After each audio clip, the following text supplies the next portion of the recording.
Attenzione, attenzione. Now, some of you, of course, may well realise that this is, of course, Italian for Achtung, Achtung, our trusty catchphrase. And this isn't the first time we've used the language to open our show. But there's a good reason for that, which I'll explain in a moment. So, welcome to We Have Ways of Making You Talk. Now, James and I have ventured to the National Army Museum in Chelsea, London's fashionable Chelsea, which means we fought our way across London from the Imperial War Museum for the mean streets of Lambeth. And let me tell you, it was hell in them streets. We're not cut out for urban warfare, James and I. We're far too genteel. Now, we have a very special guest joining us today. We're in the museum and it's open, which is why you can hear the sound of gunfire and aircraft strafing our position. The occasional... Well, it's suddenly got a bit quiet. Well, it's suddenly got... Now I've drawn attention to it. But we have with us a very special guest whose grandfather served in the Second World War and whose journey through Italy has been recently explored in a television documentary on none other than BBC One. It is, of course, Gary Lineker. Welcome, Gary. Oh, thank you very much. But before we start, can I just do one thing? Yeah. Can I just go, Achtung, Achtung? Yeah. As a regular... Well, all right, I quit. As someone who listens. That's actually what I shouted when I equalised against Germany in 1990. Did you really? No. I wish you had. I think it's what they did when they won their penalty shootout. But, I mean, not at all. Not at all. But, yes, I mean, you've had your own tussles with the Germans, haven't you? Yes, I mean, in a much friendlier form, thankfully, yes. But than my granddad suffered. Not firing out your mortars and machine guns. No, all the rest. no. Right, now, so that's what we're here to talk about. So, your grandfather served in the Second World War in southern Italy. Yes, the Italian. He started in North Africa, then he came down, was taken to Salerno, went on the beaches. He was in the medical corps. None of this he ever spoke about. None of it I ever knew. But you know the program Who Do You Think You Are? Yeah. Which I did at one point. Or is this known in the football world? Who are you? Who are you? Same sort of thing. Yeah. Do you know who I am? And eventually they found this story about my granddad, and they did it at a later stage, and they wanted to do it around the 75th anniversary, etc., etc. And I just felt privileged to be able to do it, and it was a moving 2-week journey, following his footsteps from getting on the beach at Salerno, moving up north, Naples, right up to Monte Cassino and Rome, etc. And I knew nothing about that part of the history of the war, because we all know about Dunkirk and all the other things, don't we, to a degree.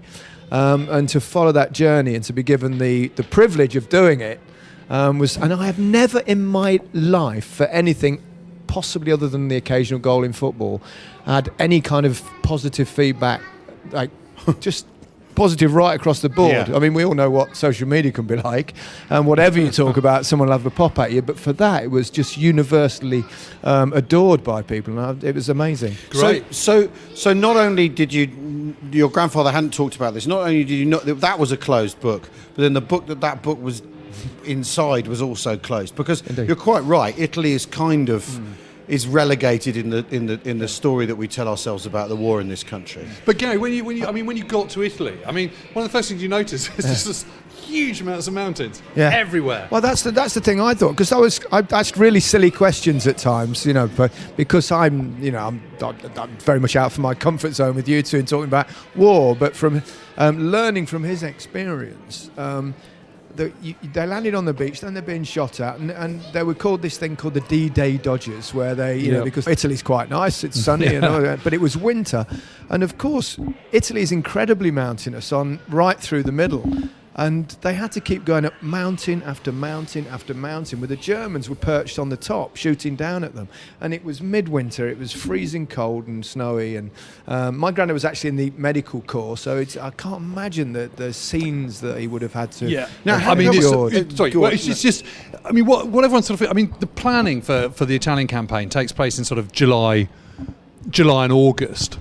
You know, when it's absolutely scorcho in North Africa, where Allied Forces headquarters are, an absolute scorcho on Sicily, where they're fighting at the time. So they're just sort of thinking, well, Italy, you know, orange groves, lemon groves, olive groves, you know, what's not to like, twinkly sea, nice beach. You know, it'll be fine. And of course, the moment they get there, it's just there's a succession of really brutal winters in the Second World War. It's one of those weird things. Rivers in flood. Yeah. It's from this mountainous terrain. It's blown bridges. Yeah. Yep. It's. I mean, They went trying to cross the river there, and there was thousands killed, and they said rivers were literally running red with blood and stuff. It was unimaginable hell. So how come your grandfather was a medic? That question was never really answered. Oh, it was no. a question, obviously, I asked whether he was, conscientious objector in terms of wanting to fight anyone. I don't know. Yeah. Whether he had certain skills, although he was a greengrocer prior to that, I didn't even know that because my other side of the family, my dad and my granddad were greengrocers.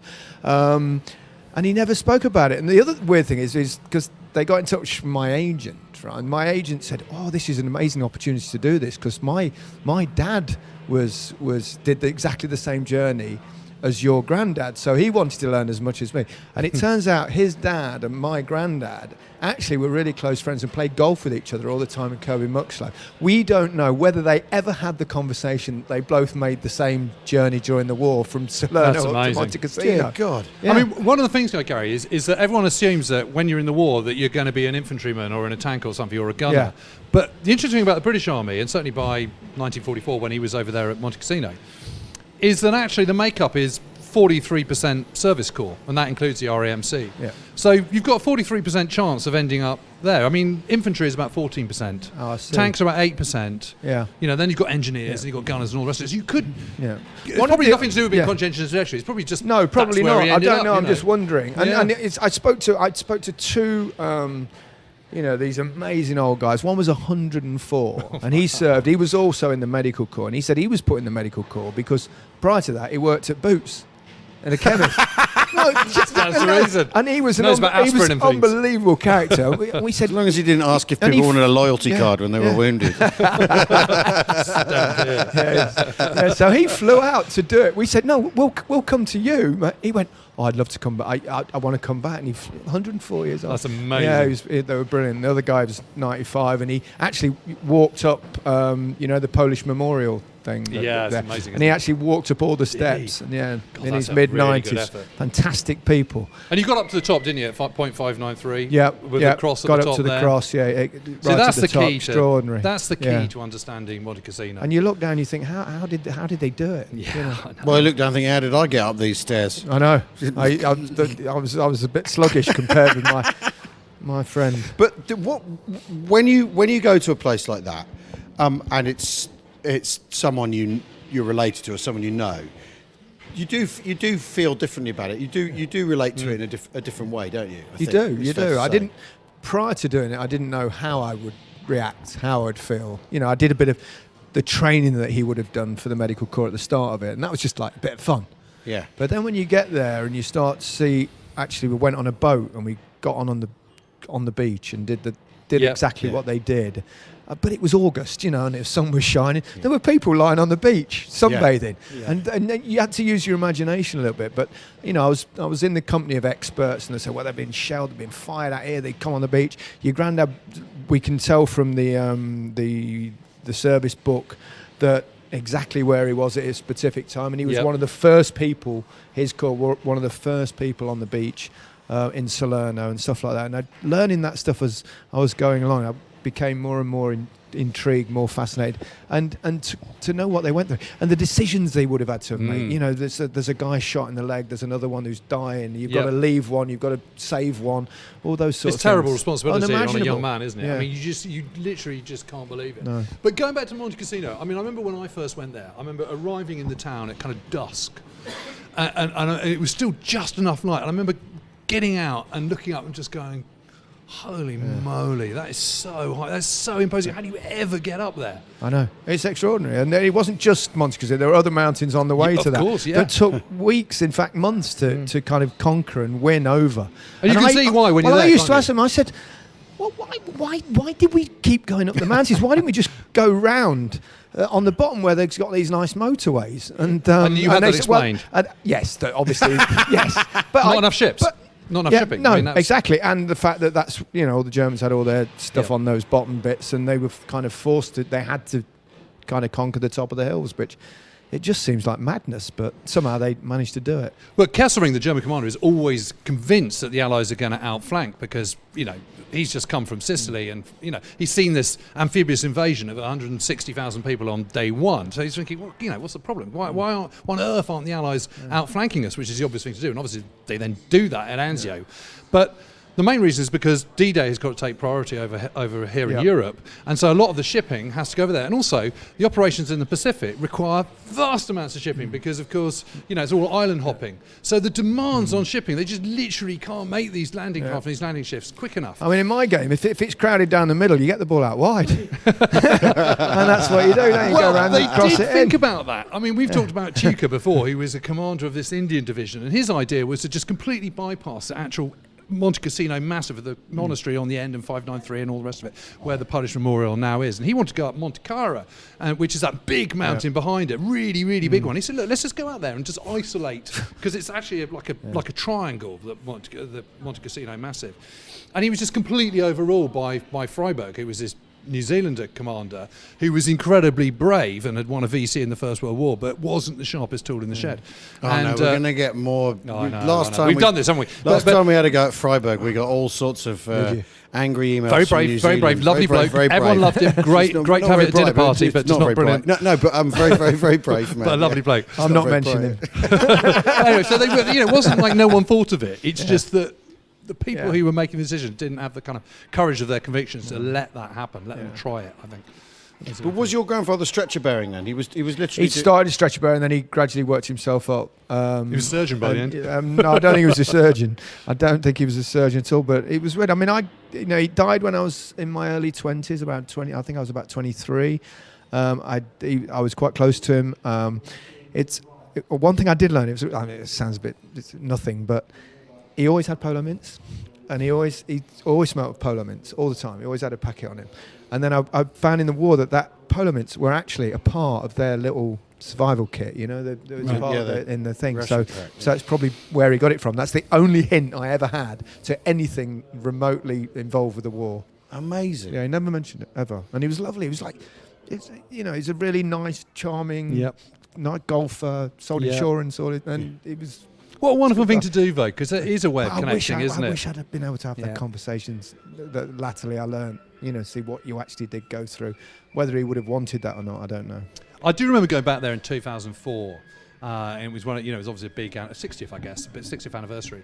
And I remember being there with two German paratroopers, Fallschirmjäger, one called Rudolf Valentino. I kid you not. Rudolf Valentino. Yeah, he was called Rudolf Valentino. And no, Rudolf Valentin. That's Valentin. Yeah, Valentino's Rudolf Valentino's is like the close the silent designer. movie star. Yeah, well, also Valentino's the silent movie star. So he was Rudolf Valentin, and a guy called Hans Kumberg, and we were with a guy called Bill Hawkins, who was in the Essex Battalion, and we were on just by the castle, sort of a third of the way up, there's that ruined castle. It's not so ruined now, I don't think. They've restored it, haven't they? But we were all sitting there and we were kind of introduced and chatting and stuff. And so where were you in the battle then? Well, I was here at the castle. Oh, really? Yeah, we were attacking the castle, actually. And Rudolf said, and I remember just coming down this hill here, and there was this awkward moment where they realised that they almost certainly had been firing at each other. Yeah. And then the Germans went up to Bill and gave him a big hug. And Bill, being English, kind of sort of slightly bristled at this, but kind of then relaxed. And it was this absolutely magic moment, because these old former adversaries were suddenly kind of embracing and put it behind them. It was amazing. What struck me? Yeah, it was really good. What struck me about when I met these two veterans, I think Fred and William, and was their absolute honesty about how scared they were. Which you sort of think, the old school, we're all right, it was a bit stoic and all that, but they were both saying, so I was saying, it must have been frightening. They went, yes, it was frightening, it was terrifying, and anyone that says they weren't terrified either is lying or they weren't there. And it just kind of really brought it home to me, that particular phrase. It would have been really awful, because it's scary enough when it's sunny and hot. But in those conditions, also, I remember Hans Kumberg, who was one of the Fallschirmjäger at the top of Monte Cassino. He was on the other ridge from point 593, and him just telling me the whole time there was just this fog across the whole place. So you couldn't really see very much. It was like this green-grey fog of smoke, because it's kind of a bit of a sort of bowl in the little valleys between the two high points, and it just got stuck there. Yeah. So you go on patrol and stuff at night, you just wouldn't be able to see anything. And they were all absolutely terrified of the Gurkhas as well. Absolutely terrified of them. Coming off in the middle of the night and chopping terrified of the Gurkhas. Chopping heads off. Now I'm terrified of a gherkin. We've got the medical kit over here as one of the exhibits, because we're in the. Yeah. If you've joined us late, although I don't know how that works on a podcast. How did you? Can you even join? Can even join late? Anyway, we're in the National Army Museum and we have some exhibits here. So we have like a medics. Well, there's some First World War stuff and some Second World War stuff. I mean, the main difference I expect between the two conflicts is the sulfonilamide, which is and the penicillin, which is the big invention in the Second World War. Yeah. Which really comes in the Italian campaign for the first time. Kicks in and which is an antibiotic in a powder, and the wounds, you'd pour the antibiotic in the wound, because after all you've got dirt from if you're shot through your battle dress, there's dirt, the mud on the battle dress, the bits of fabric going into the wound with the bullet, and that's what that's for. You pour the antibiotic in. That's a major thing that your grandfather would have had. That of course, made a massive difference in the Second World War. Yeah. I mean, look at it all. I actually learned how to put morphine into someone, a little injection and stuff. Yeah, which could be very useful at some point. I'm sure. Yeah. What, with a little capsule? Yeah, the little capsule things. Yeah, that little. In you go. Bosh. Goodness. But it's pretty basic. I mean, it's sort of it's field dressings and more field dressings and just a little bit few more field dressings really. Well, of course. And then a bit of sulfur and penicillin. But I mean, it's. I mean, just imagine having to do that in a heat of battle. Running in trying to save people without a weapon of your own, of course, and just a little red cross on your arm to show you that you shouldn't really be shot at. But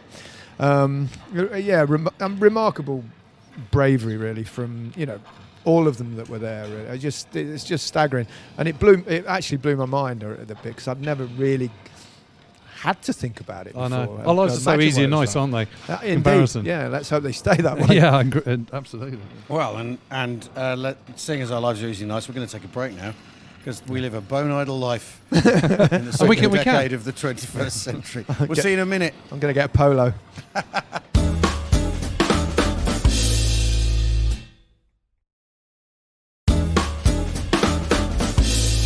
Welcome back to We Have Ways. We're at the National Army Museum with our very special guest, Mr. Gary Lineker. Thanks for joining us, Gary. It's been a delight. Oh, good. Well, we tend to be nice to our guests, don't we? I did a little bit of research, because I knew I'd be, frankly, quite considerably out of my depth talking about history of war, etc., etc. But we did have an idea in Goalhanger Films quite a while ago, well, not that long ago actually, about doing a war thing on footballers involved in war. Yeah. And we did some research, and we've got some absolutely fabulous stories, of which I've brought along 4 or 5. The war started. When did football end? It was basically started at the beginning of the season. And I think they played like 1 or 2 games. And in fact, I think wasn't it on a Friday when they issued the ultimatum? Friday's when they invade Poland. Yeah. Saturday's the ultimatum. Sunday morning. I think there were fixtures on that Saturday. Yep. And then war obviously broke out, and things stopped for a while. Basically, and lots and lots of matches. It was Blackpool that were top of the league. I think when it broke out. But there were some remarkable stories. I mean, there's a guy called Harry Goslin he was the Bolton Wanderers captain. He was on a beach at Dunkirk and died trying to take the bridge in Sicily. Wow. Charlie Sillett, who was John Sillett. You remember John Sillett? He was manager of Coventry when they won the FA Cup.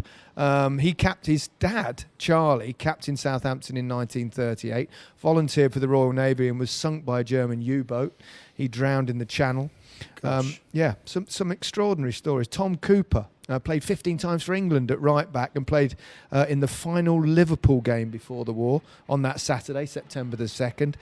He joined the military police and was killed when his motorbike collided with a lorry.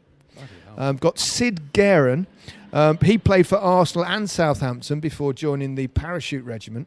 He jumped into Arnhem as part of Operation Market Garden and was killed fighting to get to the infamous Bridge Too Far. Well, they must have had his name on the back of...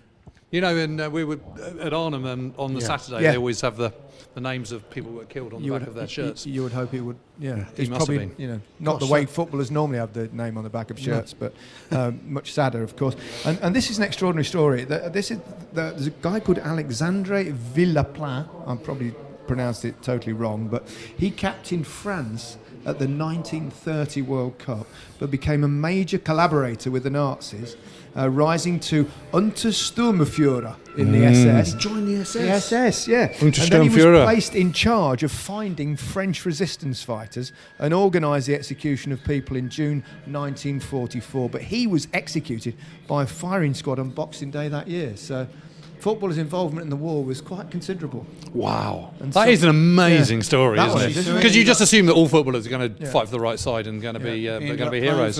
for the wrong team, didn't he, in the end? And then Bert Trautmann, of course.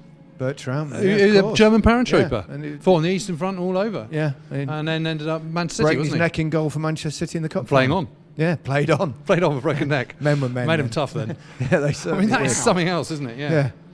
Yeah. I did that. Yes, that's something else, isn't it? He must have been. He must have seen everything and thought, well, it's just a broken neck. Yeah. You know, Whatever. itches a bit. Can't walk it off. Yeah. But I mean, Gary, I know you've met Tom Finney. I was lucky Yes, enough to I did. interview him a lot about his wartime career, and he was such a lovely guy. And one thing I really remember about, because I met him at his house in Preston, and I remember going in, there wasn't a single photograph of him from his footballing career anywhere. I mean, I'm sure there was somewhere in the house, but not on a shelf, not on a. Not on the piano or anything Very like that. modest man. Very modest man. Lovely but he was man. amazing. But he just spent most of the war playing football in sort of exhibition matches. But then right at the end had to play. That's had to right. fight My other granddad, from my father's side, he was a sergeant major in the war. He never actually went anywhere. He just trained everybody. He was smart. Yeah. I think that's a role I would have been keen to take. And so it's he actually played some matches during the war for the army and stuff because he was quite a good footballer. And he always used to say about Tom Finney. He always used to tell me Tom Finney was the finest two-footed footballer he'd ever seen. Wow. And he told me that lots and lots of times. It was his favourite thing. Right. I'm sorry, what does he mean? You've all got 2 feet.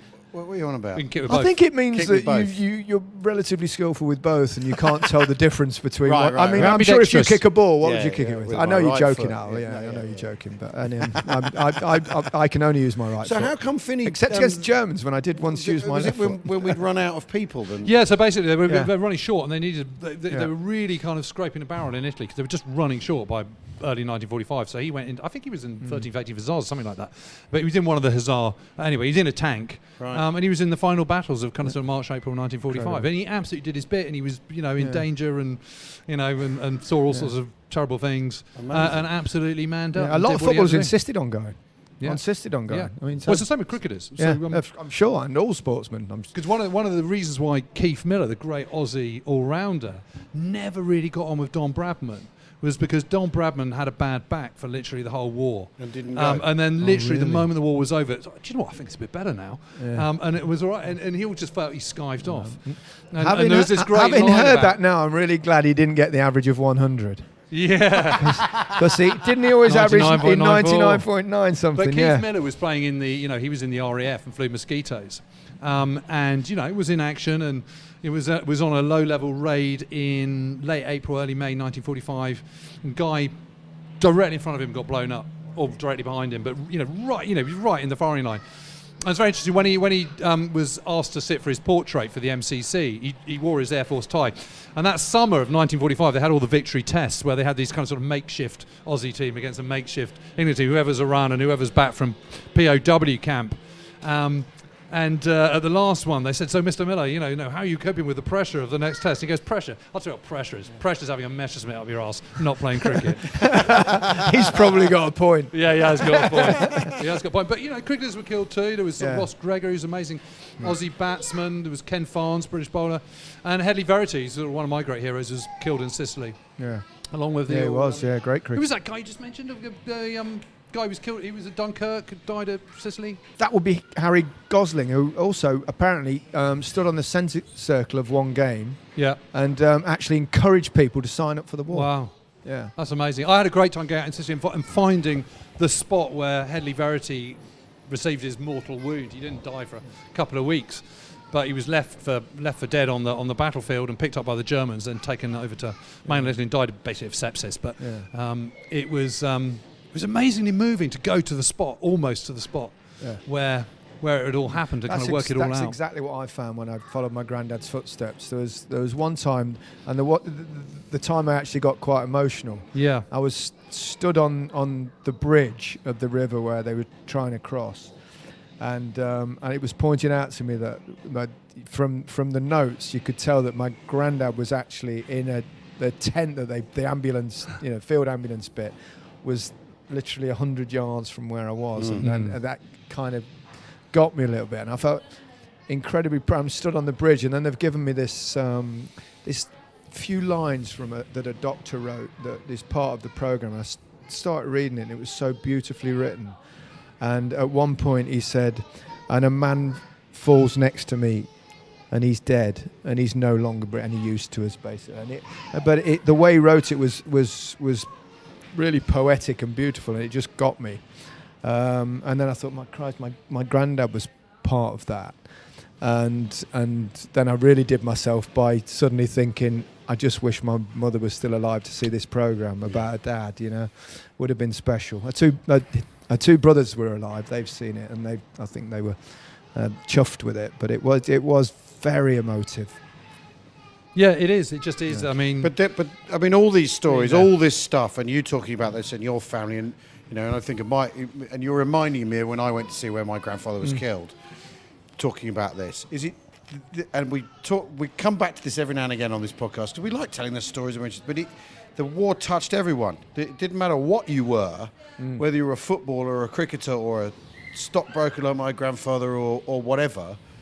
It involved everyone and touched everyone, and there was no avoiding it. No. Well, just imagine Harry Kane or Marcus Rashford or Ben Stokes having to go off and fight in Italy. I mean, that's absurd, isn't it? It's the thing about war, isn't it? It's actually unimaginable. It is. That everyone, and the thing is as well, I'd be obviously, with all three of us, probably way too old now, but my son's here, Harry, who's obviously involved with these podcasts and puts them together, and it's that generation, you think they're my kids. Yeah. Then it was the kids that are sent to war, aren't they? 19, 20, 22 years. I mean, crikey. Awful. Yep.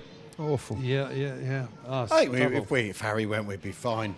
Harry'd be all right. He talks a good game, that's for sure. He really does talk a good game. He was telling me the other day, we know that, what's that SAS program they do on the TV now, where the punters go. Yeah. He said, I'll be all right on that. I'll be fine on that. Did you not? I did. No, I did. He's been playing Call of Duty, of course, so he knows all the guns. Weapons here, and he knows all of them. And you get one of them wrong, and I know them all, but for different I don't know any of them. reasons. Well, you're blessed not knowing, Gary. Exactly, indeed. Well, thank you so much for joining us. Pleasure. It's very special, and is that program still on the iPlayer? Can you still find it? I'm sure it probably is. It'll be out there somewhere. Yeah, My Granddad's War. Brilliant. Gary Lineker, thanks. Pleasure. Thank you. Cheerio. Cheerio.